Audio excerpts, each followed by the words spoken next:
te-ai întors din nou la asta, nu-i așa? În acel moment ai zâmbit și ai spus, sunt bine, în timp ce ceva din adâncul tău a tăcut. Dragă inimă, ești epuizată de la a te preface, epuizată de a-ți purta propriile emoții ca și cum ar fi o povară, epuizată de a te menține unită pentru toți ceilalți. Și în ultima vreme te-ai întrebat, dacă sunt sinceră, ce se va schimba de fapt? Dacă recunosc, mă voi dezintegra complet? Vor rămâne oamenii dacă mă văd pe mine adevărată? Iubitul meu, nu caut un răspuns șlefuit, nu caut un act curajos, cer singurul lucru care te poate vindeca cu adevărat din interior, onestitate. Copilul meu, există o întrebare cu care vreau să stai, nu rostită cu voce tare în fața unei mulțimi, nu menită să impresioneze niciun suflet, doar în liniște, între tine și mine. Înainte să o pun, vreau să știi că acesta este un spațiu sigur, nici o pedeapsă care așteaptă, nici o reacție bruscă, nici o retragere rece, doar statornicie, doar grijă. Ai trăit sub un fel de greutate emoțională, presiune la serviciu sau acasă, așteptări pe care nu le-ai ales niciodată, impulsul constant de a continua chiar și atunci când te simți golit de viață. O persoană iubită, asta ar epuiza pe oricine. Și când ești epuizat, inima ta dezvoltă un obicei. Ascunde adevărul ca să poți trece peste zi. Ai făcut asta atât de mult timp, încât a devenit o a doua natură. Dar a supraviețui pe pilot automat nu este același lucru cu a trăi cu adevărat. Draga mea, nu sunt aici să te expun, sunt aici să te eliberez, pentru că adevărul pe care îl îngropi în continuu nu dispare, așteaptă, doare, iese la suprafață în corpul tău, în somnul tău, în fitilul tău scurt, în acel gol pe care nu-l poți explica pe deplin. Dragul meu, onestitatea nu este o armă, este o ușă, nu o ușă către rușine, o ușă către claritate. Și claritatea este blândă, claritatea este curată, claritatea nu strigă. Așadar, iată întrebarea. Trăiești viața de care ai nevoie cu adevărat sau viața pe care crezi că ar trebui pur și simplu să o înduri? Dragă inimă, nu te grăbi să răspunzi. Observă ce se întâmplă în pieptul tău când îl auzi. Observă ce vrea să facă mintea ta. Schimbă subiectul, explică, apără, minimizează. Acesta este un indiciu. Prea iubitul meu, dacă primul tău instinct este să spui că e în regulă, întreabă-te de ce. Este cu adevărat în regulă?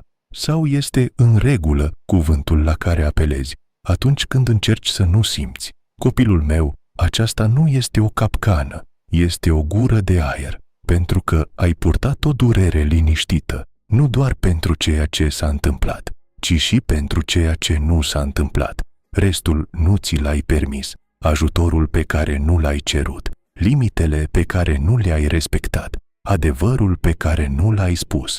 Ți-ai spus lucruri de genul: dacă încetinesc, voi rămâne în urmă. Dacă spun nu vor fi supărați. Dacă recunosc că mă lupt, voi părea slab. Draga mea persoană, aceste gânduri ți-au condus viața, ți-au luat deciziile pentru tine. Draga mea, nu trebuie să fii condusă de frică. Poți fi ghidat de adevăr.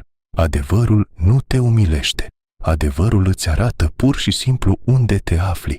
Și a ști unde te afli este începutul unei căi mai înrădăcinate. Dragul meu, vreau să pun din nou întrebarea, dar dintr-un loc mai blând.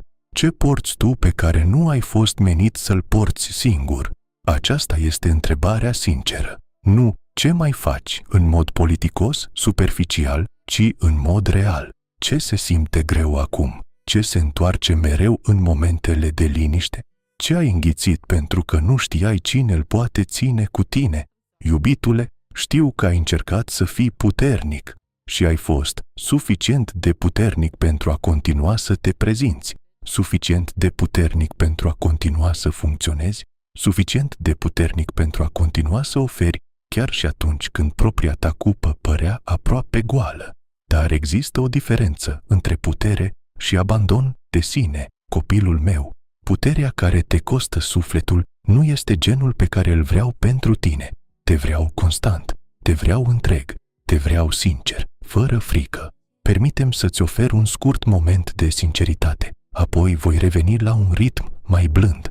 Nu ca să te fac de rușine, nu ca să te grăbesc, nu ca să te încolțesc. Nu despre asta este vorba. Dragă inimă, motivul pentru care onestitatea pare periculoasă este pentru că, undeva în povestea ta, adevărul a fost întâmpinat cu pedeapsă. Poate că ai vorbit și ai fost ignorată. Poate că ai cerut ajutor și te-ai simțit ca o povară. Poate că ți-ai lăsat emoțiile să se vadă și cineva te-a făcut să te simți mică. Așa ai învățat să te ascunzi. Dragă ființă, ascunderea te-a ajutat să supraviețuiești pe atunci, dar nu mai trebuie să trăiești ascunzându-te. Dragă, ți se permite să numești ce doare. Îți se permite să spui, sunt obosit, sunt singur, sunt anxios, sunt copleșit, sunt dezamăgit, nu știu ce să fac în continuare. A numi lucrurile nu le face mai ample, le face mai clare. Draga mea, claritatea este o ușurare, pentru că mintea se poate opri din învârtit atunci când inima spune în sfârșit, asta este adevăratul. Așadar, iată o altă întrebare, blândă și directă. Ce eviți pentru că ți-e frică de ceea ce vei simți dacă te oprești din alergat? Iubitul meu, evitarea nu este lene, este adesea frică, frică de durere, frică de conflict, frică de a fi judecat, frică de a recunoaște că ai nevoie de ceva. Dragă inimă, a avea nevoie de ceva nu te face slab, te face uman. Copilul meu, nevoile tale nu sunt un inconvenient pentru mine. Nu trebuie să câștigi grijă comportându-te ca și cum nu ai nevoie de nimic. Nu trebuie să dai dovadă de calm pentru a merita confort. Poți fi real aici, draga mea. Adevărul pe care l-ai ținut în frâu s-a scurs la suprafață în mici feluri, în suspinele pe care nu le explici, în felul în care răbdarea ta a devenit mai slabă, în felul în care bucuria nu te mai atinge așa cum o făcea odinioară, în felul în care continui să apelezi la distragere doar pentru a trece peste ore. Acestea nu sunt eșecuri, sunt semnale, semnale că inima ta cere atenție. Prea iubitul meu, s-ar putea să te gândești, nici măcar nu mai știu ce simt. Asta se întâmplă când ai trăit prea mult timp în modul de supraviețuire. Supraviețuirea respinge sentimentele pentru a putea continua să funcționezi. Dar amorțeala nu este pace. Este pur și simplu durere care a dispărut și durerea liniștită merită în continuare grijă. Dragul meu, iată o întrebare care te poate ghida cu tandrețe. Dacă ai putea fi sincer fără ca nimeni să se supăre, ce ai spune despre viața ta acum? Nu ceea ce postezi, nu ceea ce zâmbești, nu ceea ce le spui oamenilor să mențină totul liniștit. Ce ai spune dacă ar fi cu adevărat sigur? Prea iubitul meu, ai putea spune, car mult prea mult, sau fac totul pentru toată lumea și mă pierd pe mine însumi, sau mi-e frică de ceea ce mă așteaptă, sau mă simt complet blocat, sau îmi este dor de cine eram înainte să obosesc atât de mult. Dragă inimă, oricare ar fi adevărul tău, contează. Copilul meu, nu sunt tulburat de onestitatea ta, nu sunt zdruncinat de sentimentele tale, nu sunt dezamăgit de faptul că ai limite. Limitele tale nu sunt defecte, sunt înțelepciunea corpului tău care îți spune exact unde este nevoie de îngrijire. Iubitul meu, uneori răspunsul sincer este pur și simplu acesta.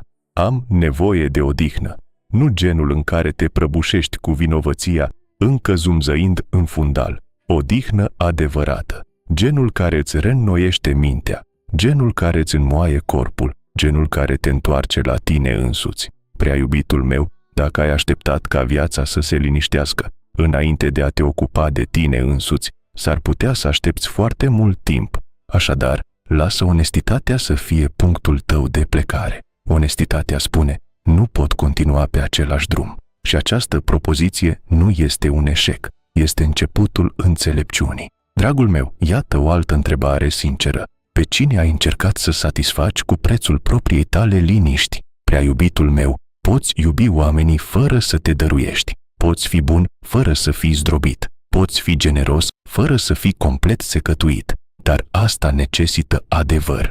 adevăr despre limitele tale, adevăr despre ceea ce ai de oferit, adevăr despre ceea ce nu ai. Copilul meu, vreau să-ți redau demnitatea, pentru că ai negociat cu propria ta valoare, ca și cum ar trebui să câștigi odihna, ca și cum ar trebui să câștigi bunătatea, ca și cum ar trebui să câștigi dreptul de a spune: este prea mult pentru mine. Dragul meu, nu trebuie să negociezi pentru ceea ce meriți deja. Meriți grijă pentru că ești prețios, nu pentru că ai avut rezultate bune. Dragă inimă, uneori onestitatea înseamnă să-ți recunoști durerea, nu într-un mod învinovățitor, ci într-un mod curat și clar. Sunt rănit, sunt dezamăgit, mă simt nevăzut. Când o numești, se oprește să te mai alunge din umbră. Prea iubitul meu, vreau să-ți ofer o imagine simplă, doar o dată, pentru ca mintea ta să aibă ceva moale pe care să se odihnească. Imaginează-ți un râu blocat de prea multe pietre. Apa nu încetează să existe, pur și simplu apasă în tăcere până își găsește drumul. Sentimentele tale sunt așa. Nu dispar atunci când le ignori. Ele așteaptă. Onestitatea îndepărtează câte o piatră pe rând, astfel încât curgerea să se poată întoarce treptat. Dragul meu, întrebarea nu are scopul de a te acuza, are scopul de a te descărca, pentru că ai purtat greutatea de a părea bine mult prea mult timp. Prea iubitul meu, iată o întrebare care merge și mai adânc. De ce te temi că s-ar întâmpla dacă ai înceta să te mai prefaci? Ar fi cineva dezamăgit? Ar pleca cineva? Te-ar judeca cineva? Ar trebui să schimbi ceva ce nu te simți încă pregătit să înfrunți? Dragă inimă, frica stă adesea de pază la intrarea în schimbarea necesară. Nu schimbarea forțată de presiune, schimbarea ghidată de adevăr. Copilul meu, nu trebuie să schimbi totul astăzi, dar meriți să spui adevărul astăzi. Adevărul nu este o linie de sosire, este un punct de plecare. Iubitul meu, uneori răspunsul tău sincer va ieși ca nimic mai mult decât o șoaptă. Nu pot continua să port asta. Și dacă acesta este răspunsul tău, următorul pas blând este să nu-l întorci împotriva ta. Este să te întrebi ce fel de sprijin te-ar ajuta cu adevărat.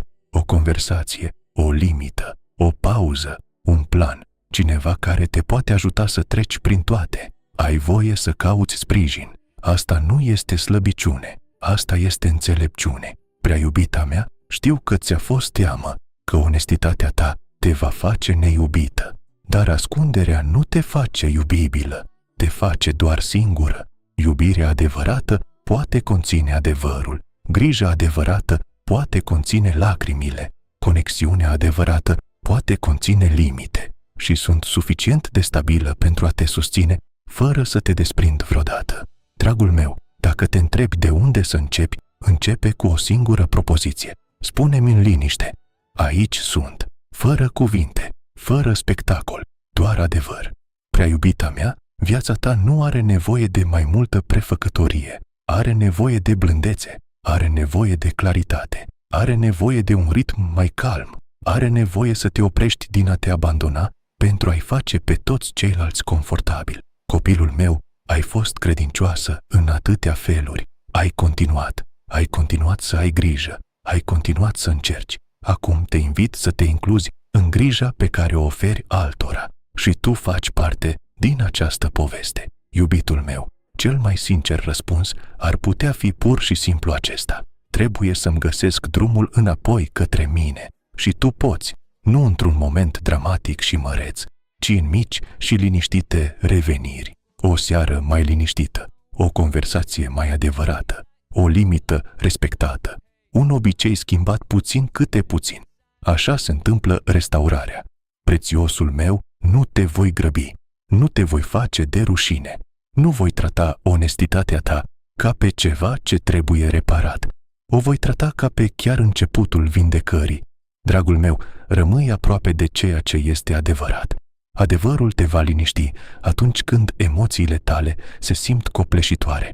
Adevărul te va ghida atunci când alegerile tale se simt încurcate. Adevărul te va înmuia atunci când ai fost prea dur cu tine însuți. Adevărul va deschide un spațiu pentru ca pacea să crească din nou în liniște. Iubitul meu, te poți odihni în seara asta purtând asta cu tine. Ți se permite să fii sincer. Ți se permite să fii om. Ți se permite să ai nevoie de ajutor. Ți se permite să te vindeci în ritmul tău propriu. Și pe măsură ce zgomotul se potolește, pe măsură ce gândurile voastre încep să încetinească, pe măsură ce inima voastră nu se mai pregătește, să știți că grija mea nu se estompează, rămâne liniștită și constantă, precum căldura care persistă într-o cameră mult timp după ce focul s-a stins. Amin. Iubită familie, se dedică multă rugăciune, timp și efort pentru a crea aceste mesaje. Continuăm această muncă cu credință și dăruire. Dacă vă simțiți îndemnați să susțineți această lucrare, puteți găsi linkul de sprijin în descriere și în secțiunea de comentarii de mai jos. Dumnezeu să vă binecuvânteze din belșug.